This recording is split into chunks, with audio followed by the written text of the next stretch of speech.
Do you know that 50% of people cannot afford a $500 unexpected expense or emergency?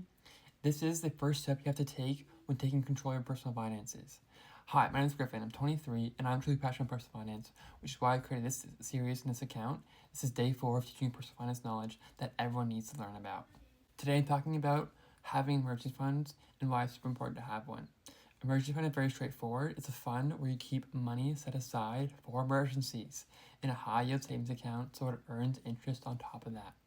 Now, ideally, you want to have at least $1,000 set aside in for emergencies.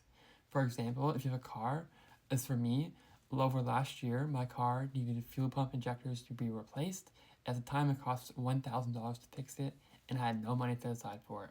So I was forced to put my entire paycheck on it and use my credit card to cover the rest.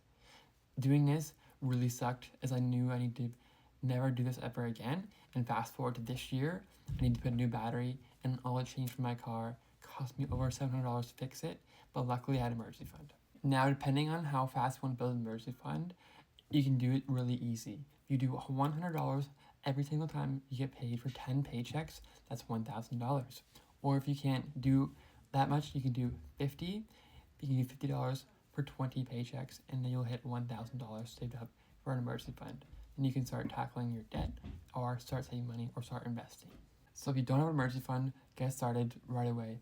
Build that emergency fund, put as much money as you possibly can towards it, start building it right now. So when emergencies come up, you'll be thankful you had this money set aside and you won't go back into debt for it.